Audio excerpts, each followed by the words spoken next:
Go into a dark bathroom, light a single candle, and look directly into the mirror. Then start chanting. Say Bloody Mary 13 times, and the legend promises a terrifying response. Some claim she will leave deep scratches on your skin. Others say she will reach out from the glass, grab you, and pull you directly into the mirror.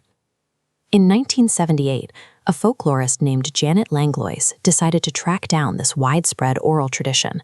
She went directly to the demographic keeping the myth alive, visiting a Catholic girls' school to interview 80 students. By comparing their stories, she traced the modern sleepover game back to older legends of a crying ghost searching for her lost children. Folklorists like Langlois study why human beings invent these terrifying stories. But a completely different group of researchers was asking another question entirely. They wanted to know if the ghosts were actually real. Enter Dale Kaczmarek. In 1982, he took over as the president of the Ghost Research Society. He immediately hit a wall of skepticism. The general public and the academic community actively dismissed his work, treating anyone who studied ghosts as a gullible fool. Kaczmarek realized that telling spooky campfire stories would never earn him respect.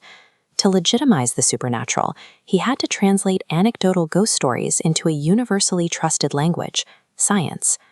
Kaczmarek began treating haunted houses as clinical laboratory spaces, applying strict controls to every measurable variable in the environment. By applying this strict scientific process, Kaczmarek took a fringe hobby and turned it into a structured, forensic investigation. The process begins the moment a client calls the society. People report highly specific, measurable anomalies in their homes. They hear a disembodied voice, feel a sudden drop in temperature, or notice a strange physical smell. During the first phone call, Kaczmarek conducts a preliminary interview to set the rules of engagement. He needs to know what the client expects. Do they want his team to simply document the anomaly or remove it? Once he accepts a case, Kaczmarek enforces his most critical scientific rule. He explicitly calls it the blind protocol. He sends the team into the house with zero prior knowledge. They are completely in the dark. This barrier is essential. If investigators expect a basement ghost, their brains manufacture a shadow.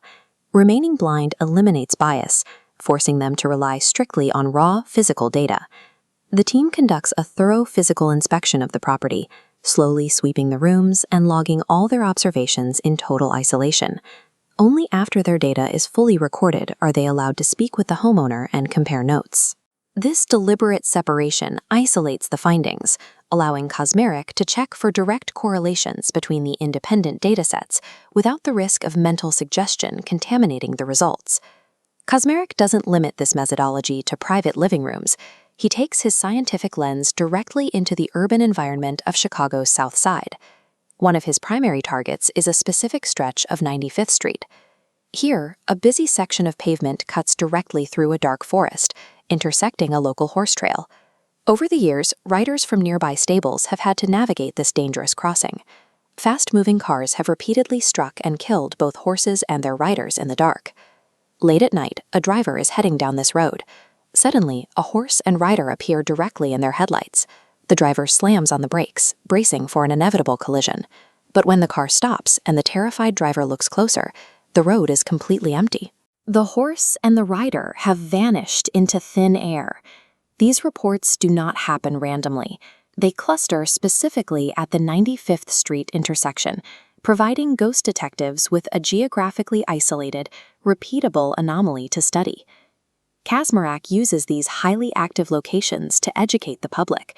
He writes books and leads tours of 95th Street, openly sharing the scientific methods he uses to measure the supernatural. We interact with the unknown in very different ways.